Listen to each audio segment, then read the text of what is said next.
स्वागत है mind vault audio book पर, जहां हम कहानियों के जरिए जिंदगी के उन गहरे सच को समझने की कोशिश करते हैं जिन्हें अक्सर हम शोर शराबे में भूल जाते हैं।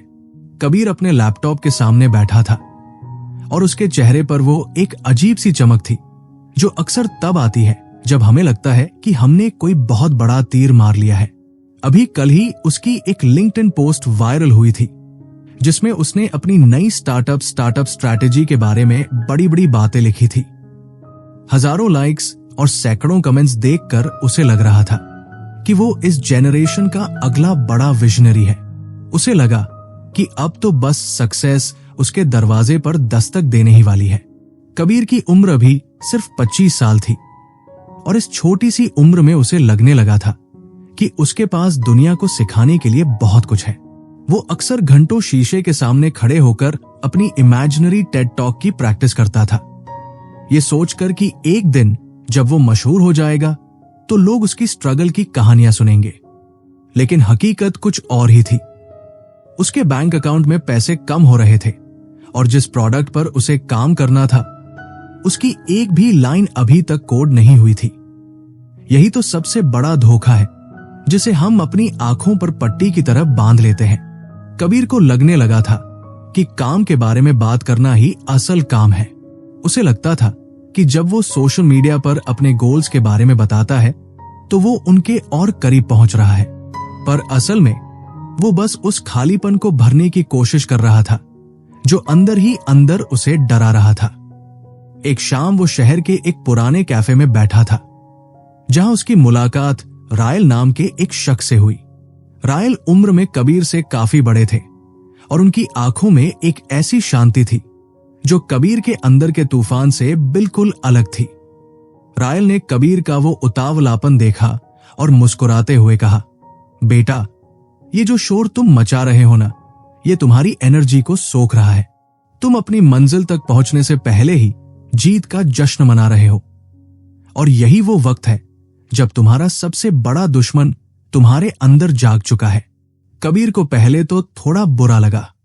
उसे लगा कि शायद ये पुराने ख्यालात के आदमी हैं जो मॉडर्न पर्सनल ब्रांडिंग को नहीं समझते। उसने रायल से कहा कि आज के जमाने में विजिबिलिटी ही सब कुछ है। रायल ने अपनी कॉफी का घूंट लिया और बड़े आराम से बोले, विजिबिलिटी और रियलिटी में बहुत फर्क होता है।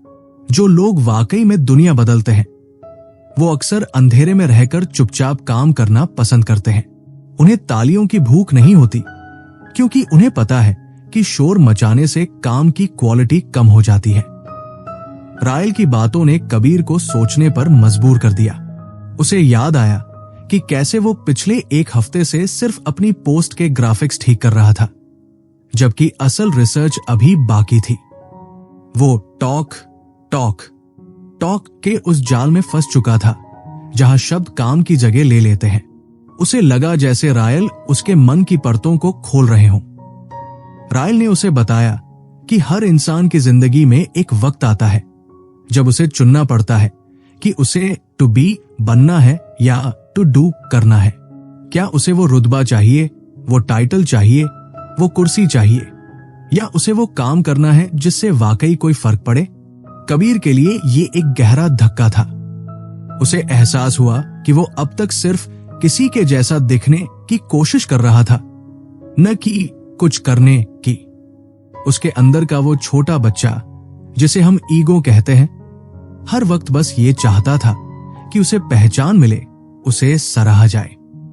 लेकिन ये ईगो उसे उस सच से दूर ले जा रही थी कि वो अभी सिर्फ एक शुरुआत करने वाला लड़का है जिसे बहुत कुछ सीखना बाकी है। रायल ने उसे समझाया कि अपनी काबिलियत का सही अंदाजा लगाना ही सबसे बड़ा हुनर है। अगर तुम ये नहीं जानोगे कि तुम कहां खड़े हो तो तुम आगे कैसे बढ़ोगे। अगले कुछ दिनों तक कबीर का मन काफी अशांत रहा। उसे रह रह कर अपनी वो पोस्ट याद आती और फिर रायल का वो शांत चेहरा। उसने गौर किया कि जब भी वो किसी काम को शुरू करने की सोचता उसका दिमाग तुरंत उसे बेस्ट या फर्स्ट बनने के ख्वाब दिखाने लगता। ये जो पैशन का भूत उसके सर पर सवार था वो उसे शांत होकर बैठने ही नहीं दे रहा था। लोग कहते हैं कि पैशन ही सब कुछ है, पर कबीर को समझ आ रहा था कि अनब्रिडल्ड एंथुसियाज्म असल में एक बोझ बन सकता है। ये उसे भटका रहा था, उसे जल्दीबाजी करने पर मजबूर कर रहा था। रायल ने एक दिन उसे टोका, ये जो तुम कह रहे हो न कि तुम इस काम के लिए पागल हो, यही पागलपन तुम्हारी हार का कारण बनेगा। पागलपन में इंसान रास्ते की रुकावटों को नहीं देख पाता। तुम्हें पैशन नहीं, पर्पस चाहिए। पर्पस में एक ठहराव होता है, एक अनुशासन होता है। कबीर ने धीरे धीरे अपनी सोशल मीडिया की आदतें कम करना शुरू की। उसने महसूस किया कि जब वो चुप रहता है तो उसके पास सोचने के लिए ज्यादा वक्त होता है। उसे वो कैनवस स्ट्रैटेजी याद आई जिसके बारे में रायल ने इशारा किया था। रायल ने कहा था कि शुरू में दूसरों के लिए रास्ते साफ करो, दूसरों को बेहतर दिखने में मदद करो और तुम खुद ब खुद ऊपर पहुंच जाओगे। कबीर के लिए यह बात मानना मुश्किल था। उसे लगता था कि अगर वो दूसरों के लिए काम करेगा तो उसका अपना नाम कब होगा। पर रायल ने उसे बेंजामिन फ्रैंकलिन की मिसाल दी, जिन्होंने अपनी लिखी हुई बातें दूसरों के नाम से छपवाई ताकि वो समाज की नब्ज समझ सके। कबीर को समझ आया कि अपनी पहचान को छोटा रखना ही असल में सबसे बड़ी ताकत है। जब आप ये मान लेते हैं कि आप कमरे में सबसे कम जानने वाले इंसान हैं, तभी आप एक स्पंज की तरह सब कुछ सोख पाते हैं। उस कैफे की धुंधली रोशनी में कबीर को पहली बार अपनी गलतियों का एहसास हो रहा था। उसे समझ आया कि वो अब तक उस इमेजिनरी ऑडियंस के लिए परफॉर्म कर रहा था जो असल में वजूद ही नहीं रखती। वो अपने दिमाग के अंदर एक फिल्म चला रहा था जिसमें वो हीरो था, लेकिन असल जिंदगी के मैदान में उसकी परफॉर्मेंस जीरो थी। रायल ने उसे एक पुरानी बात याद दिलाई कि एक कारीगर की पहचान उसके काम से नहीं बल्कि उसके पीछे छोड़े गए लकड़ी के छिलकों से होती है। मतलब मेहनत नजर आनी चाहिए, सिर्फ बातें नहीं। कबीर ने तय किया कि अब वो अपनी एनर्जी को उस खालीपन को भरने में नहीं लगाएगा जहां सिर्फ तारीफें मिलती है, बल्कि उस ठोस काम में लगाएगा जो वक्त की मार झेल सके। उसे समझ आ गया था कि ईगो ही वो दुश्मन है जो उसे एक सच्चा स्टूडेंट बनने से रोक रही है। अभी कहानी की शुरुआत ही हुई थी और कबीर को यह समझ आ गया था कि उसे अपने अंदर के उस अहंकारी शोर को शांत करना होगा। रायल का साया उसके साथ एक बड़े भाई की तरह था जो उसे डांटता नहीं था बल्कि आईना दिखाता था। कबीर ने अपना फोन जेब में रखा और पहली बार बिना किसी को बताए चुपचाप अपनी नोट्स कॉपी निकाली और उस पर काम करना शुरू किया। उसे महसूस हुआ कि खामोशी में एक अलग ही ताकत है, एक ऐसी ताकत जो उसे गहराई तक ले जा रही थी। उसे अब किसी वैलिडेशन की जरूरत नहीं महसूस हो रही थी, बस उस काम का सुकून काफी था।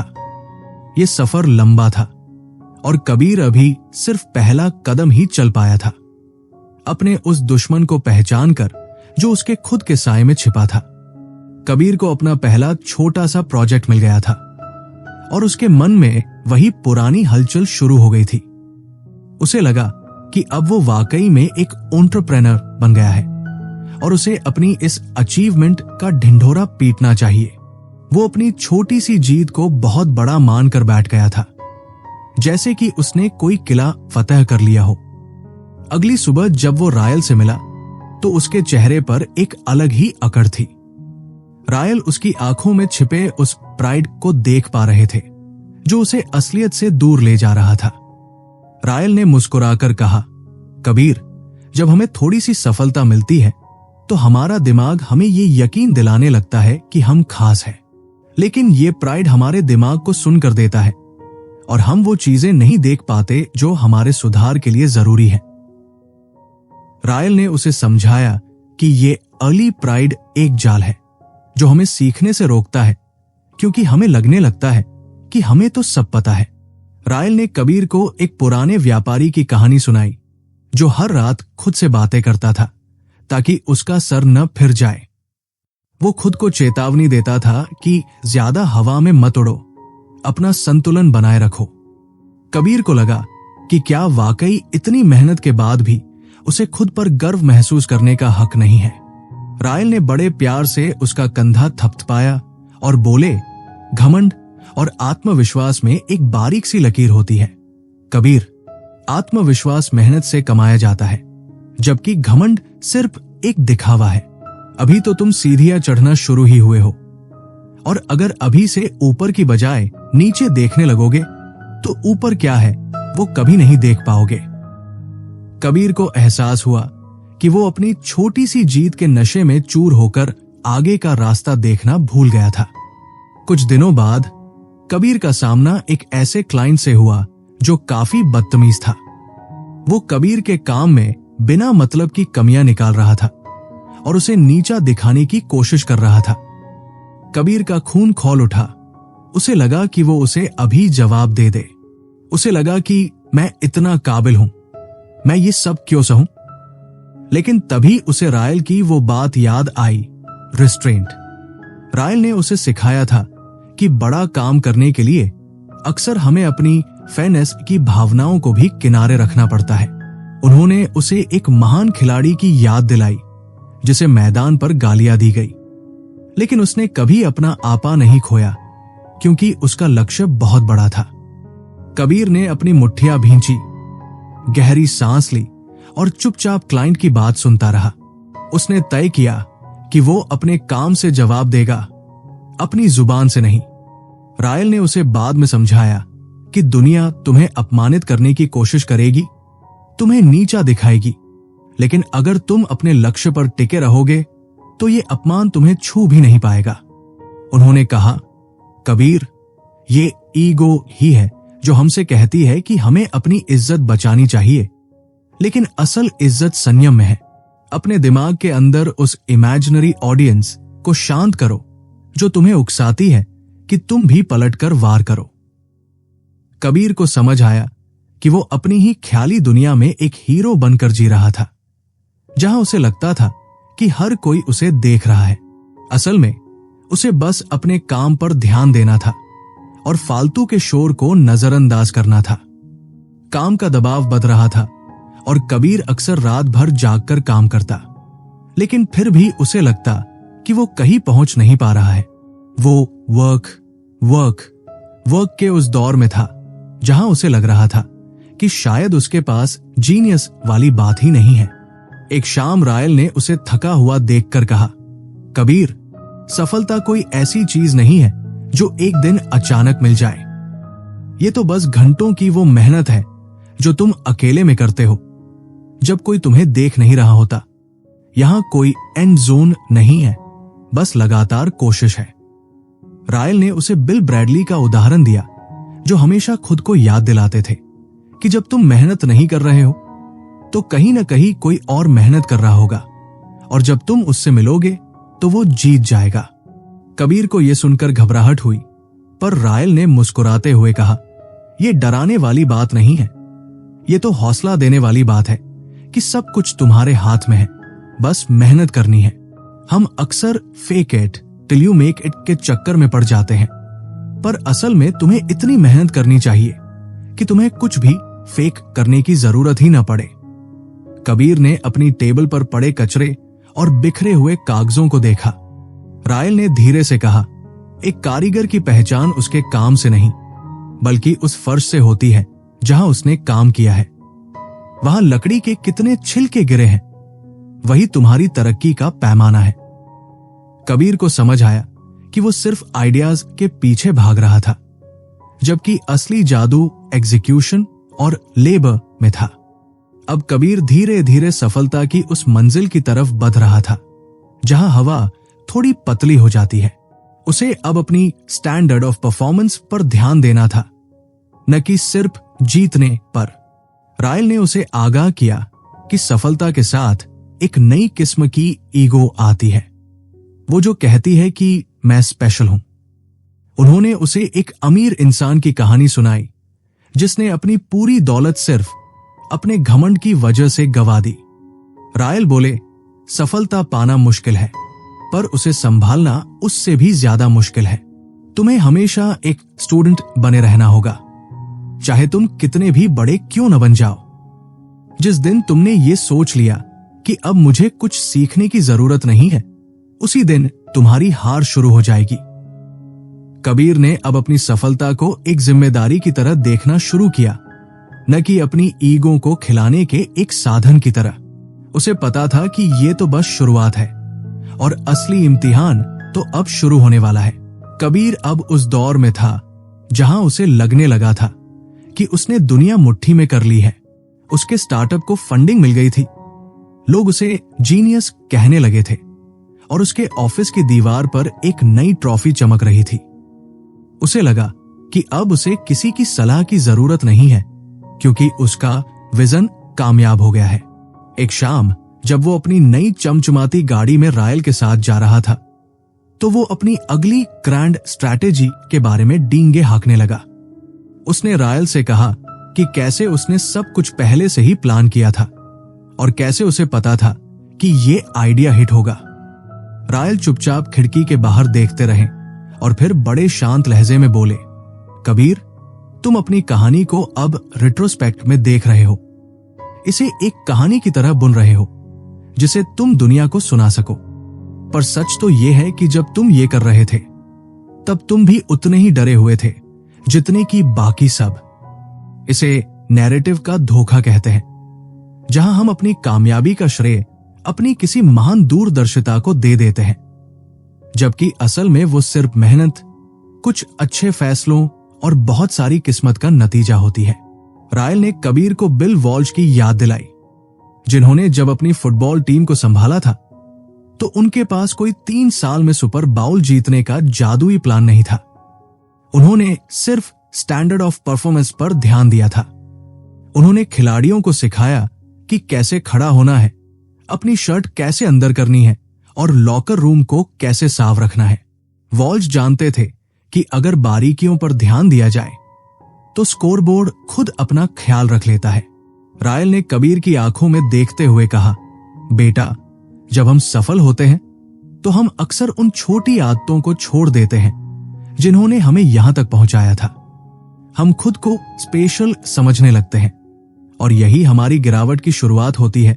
कबीर को थोड़ी शर्मिंदगी महसूस हुई, क्योंकि वो वाकई में अब उन छोटी छोटी बातों पर ध्यान देना छोड़ चुका था जो उसके स्टार्टअप की नींव थी। रायल ने उसे बताया कि सफलता मिलने का मतलब ये नहीं है कि तुम अब मास्टर बन गए हो। असलियत में तुम्हें अब और भी ज्यादा स्टूडेंट बने रहने की जरूरत है।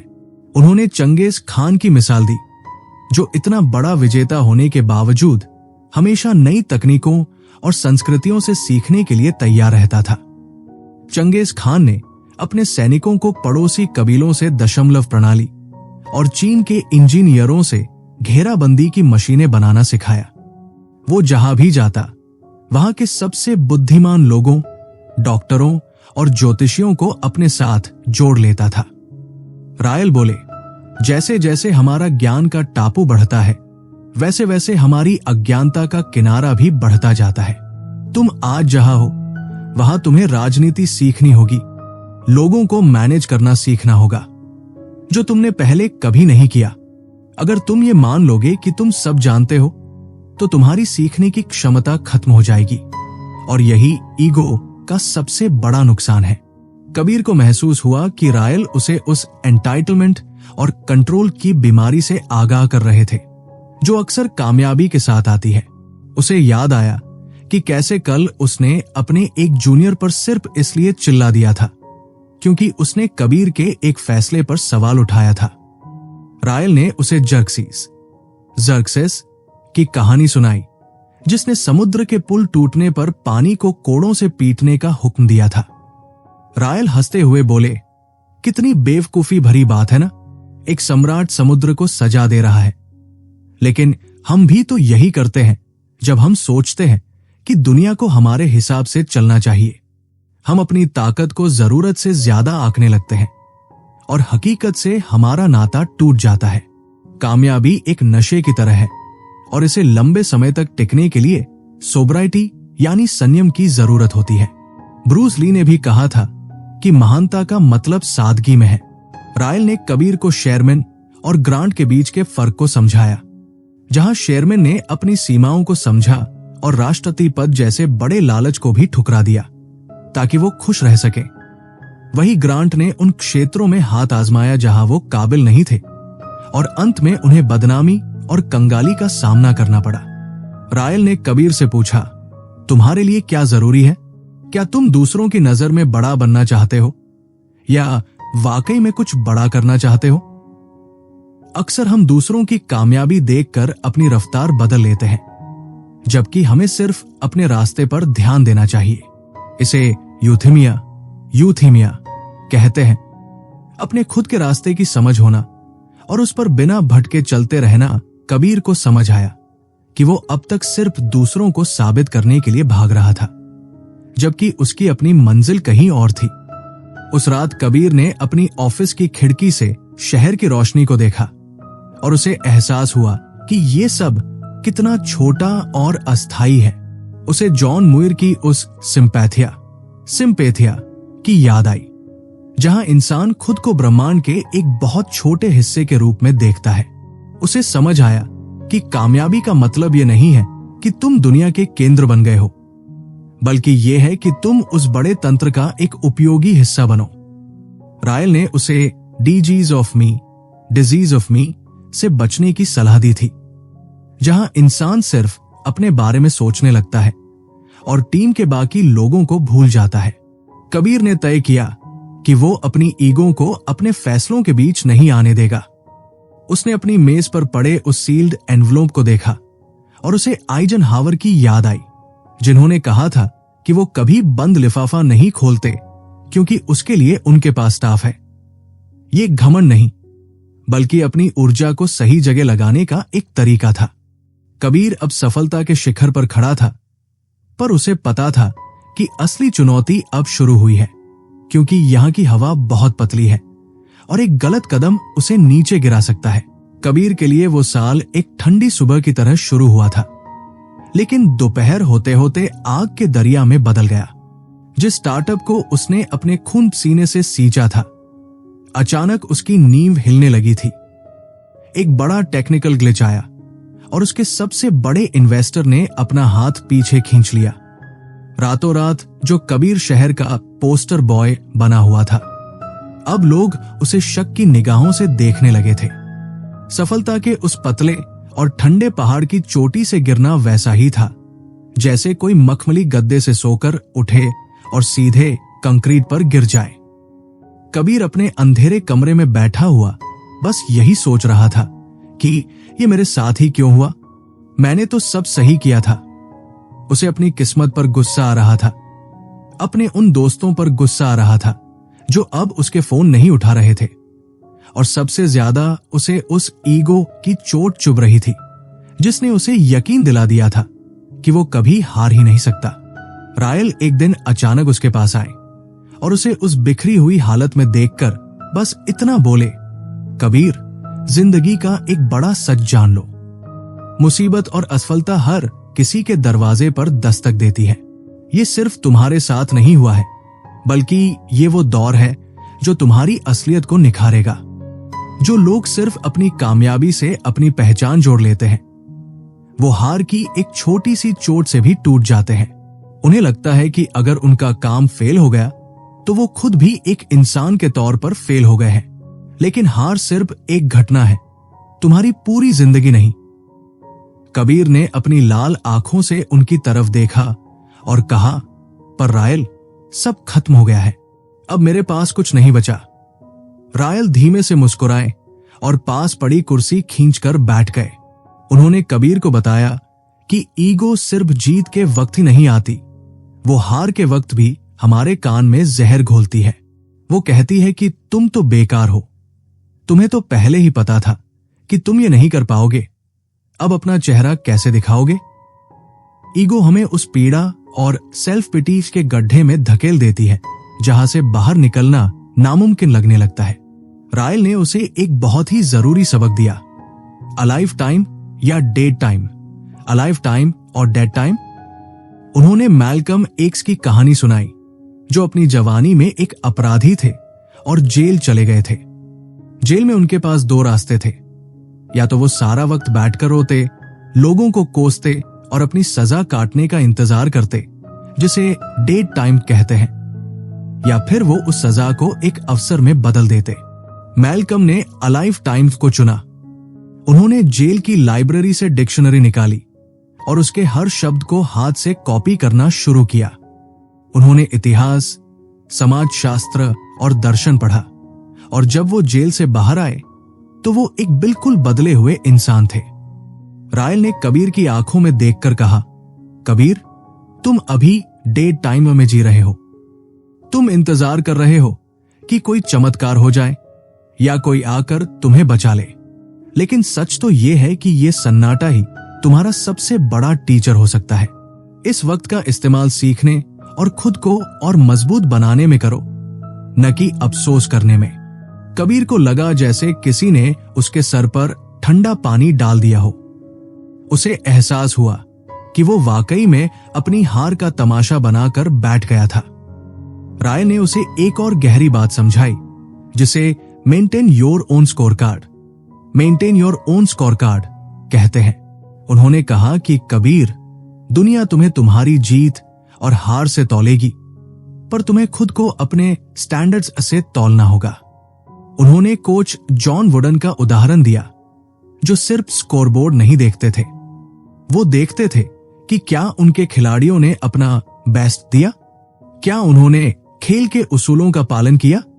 कभी कभी हम जीत कर भी हार रहे होते हैं अगर हमारी ईगो हमें बेईमानी या आलस सिखा देती है, और कभी कभी हम हार कर भी जीत रहे होते हैं अगर हमने अपनी पूरी ताकत और ईमानदारी से कोशिश की हो। कबीर, तुम्हारी सफलता का असली पैमाना वो सुकून होना चाहिए जो तुम्हें ये जानकर मिले कि तुमने अपना सबसे बेहतरीन काम किया है, चाहे नतीजा जो भी रहा हो।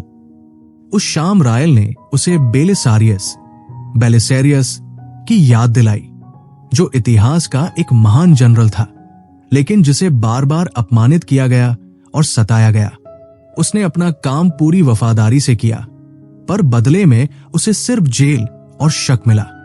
फिर भी बेलिसारियस ने कभी शिकायत नहीं की, क्योंकि उसके लिए उसका काम ही उसकी सबसे बड़ी उपलब्धि थी।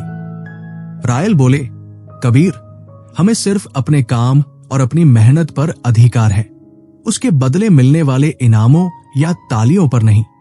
अगर तुम सिर्फ इसलिए काम कर रहे हो ताकि दुनिया तुम्हारी जय जयकार करे, तो तुम हमेशा दुखी रहोगे।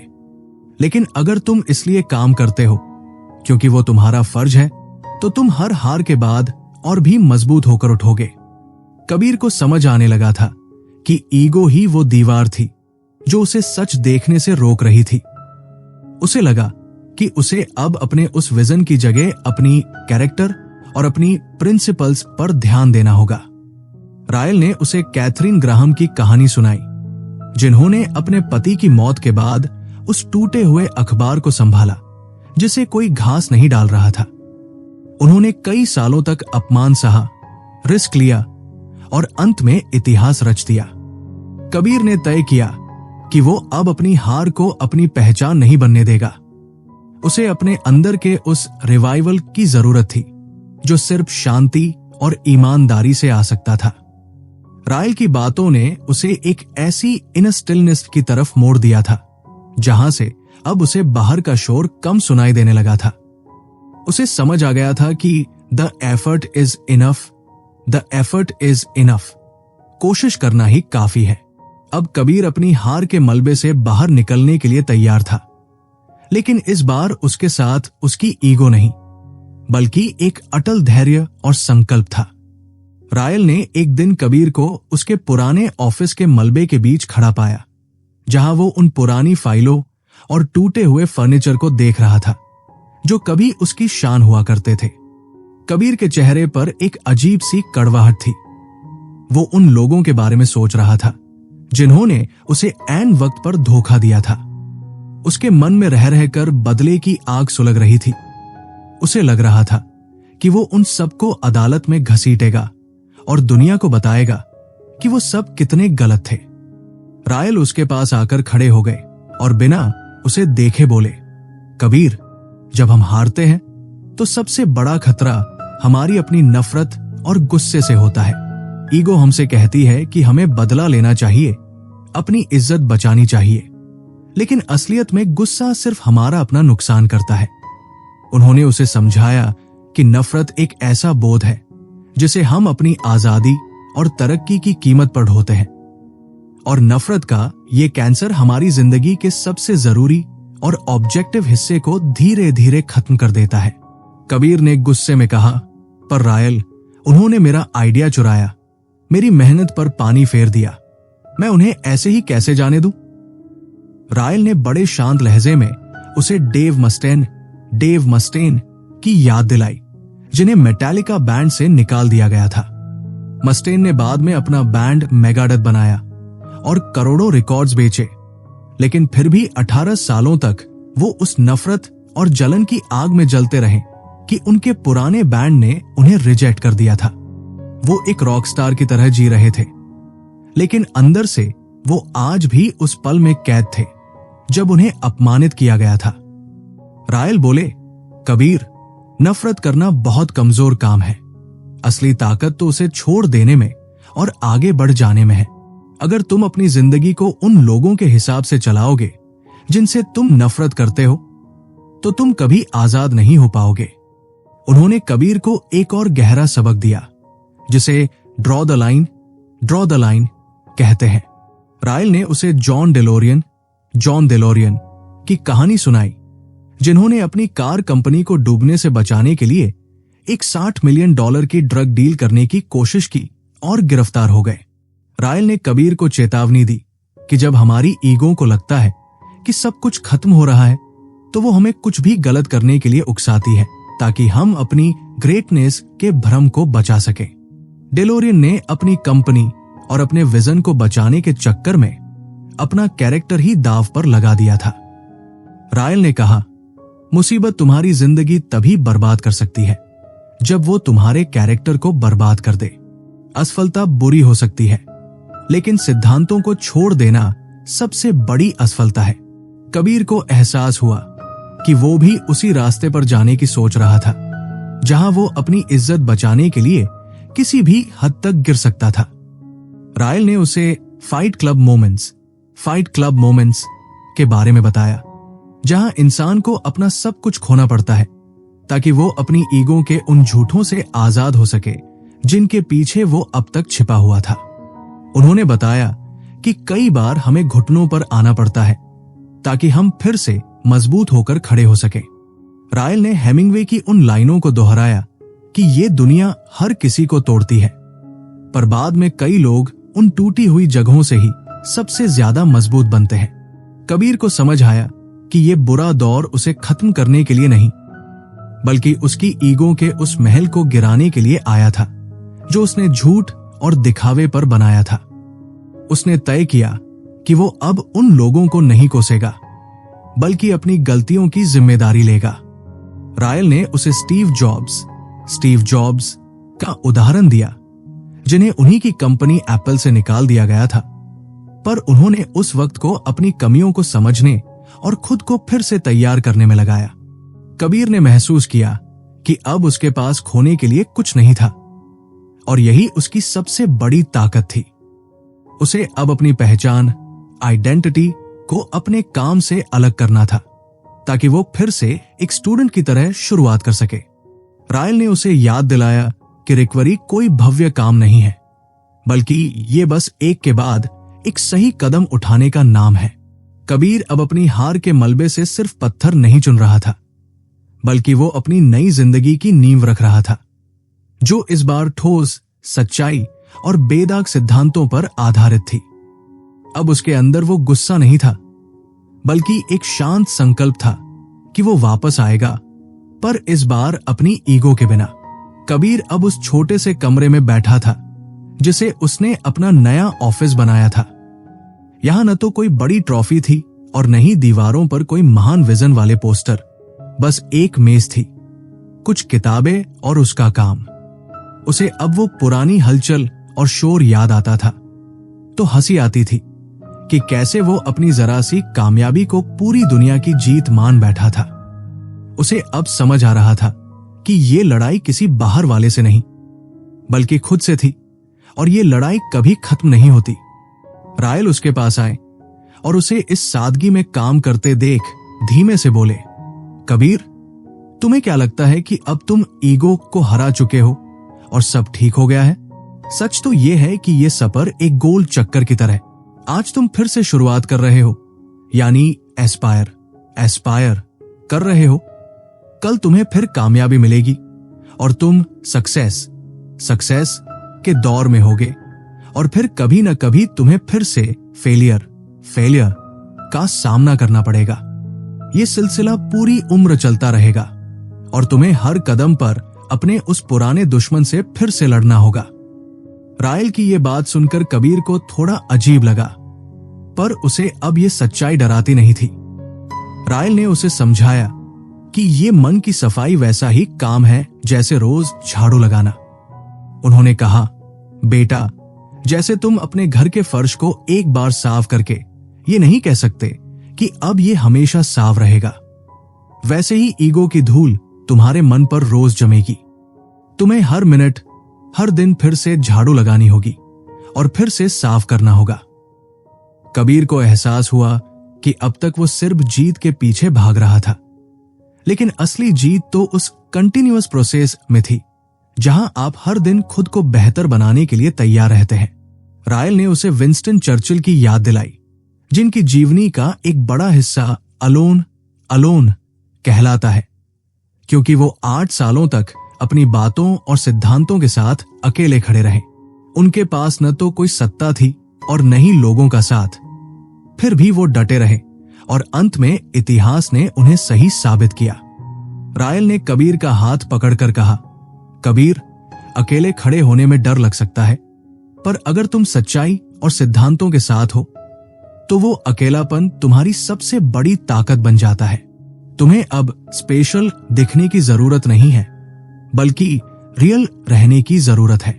जब तुम खुद के बारे में कम सोचने लगते हो, तब तुम दुनिया बदलने वाला वो काम कर पाते हो जिसके लिए तुम यहां आए हो।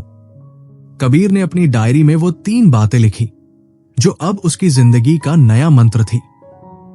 अपनी महत्वाकांक्षाओं में विनम्र रहना, हम्बल इन एस्पिरेशंस, अपनी सफलता में शालीन होना, ग्रेशियस इन सक्सेस, और अपनी नाकामियों में मजबूत बने रहना, रिसिलिएंट इन फेलियर्स। उसे अब समझ आ गया था कि कॉन्फिडेंस और ईगो में क्या फर्क है।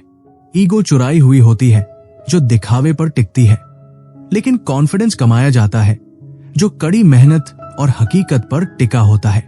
उसे अब किसी को कुछ साबित करने की जल्दी नहीं थी, क्योंकि जैसा कि किसी ने कहा है, काम के अंदर ही आपको खुद को ढूंढने का मौका मिलता है।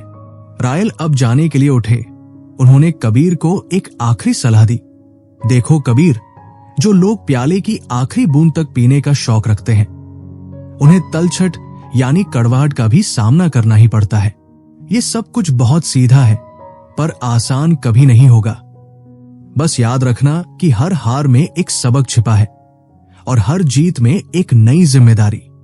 कभी ये मत सोचना कि तुम ग्रेजुएट हो गए हो और अब तुम्हें कुछ सीखने की जरूरत नहीं है, क्योंकि जिस दिन सीखना रुका, उसी दिन तुम मरना शुरू हो जाओगे। कबीर मुस्कुराया और उसने अपने काम की फाइल फिर से खोल ली। बाहर की दुनिया में अभी भी वही शोर था, वही भागदौड़ थी, लेकिन उसके अंदर अब एक ऐसी शांति थी जिसे कोई नहीं छीन सकता था। उसे पता था कि वो फिर से गिरेगा, पर उसे ये भी पता था कि वो फिर से खड़ा होगा, क्योंकि अब उसके पास वो पत्थर जैसा लचीलापन था जो सिर्फ ईगो को छोड़ने से आता है। उसने खिड़की से बाहर देखा और गहरी सांस ली। ये लड़ाई लंबी थी, पर अब वो इस लड़ाई के लिए तैयार था, बिना किसी शोर के, बिना किसी दिखावे के, बस अपने काम के साथ। सुनने के लिए शुक्रिया। हमें उम्मीद है कि कबीर के इस सफर ने आपके अंदर भी उस शांत संकल्प को जगाया होगा जो हमें हमारी ईगो से आजाद करता है। माइंड वॉल्ट ऑडियो बुक की ये कोशिश आपको जिंदगी के इन अनमोल सबकों से जोड़ती रहेगी। याद रखिए, असली कामयाबी दूसरों को हराने में नहीं, बल्कि खुद को जीतने में है। फिर मिलेंगे एक नई कहानी और एक नए सच के साथ। तब तक के लिए अपना और अपने उस ईगो का ख्याल रखिएगा, उसे साफ करते रहिएगा।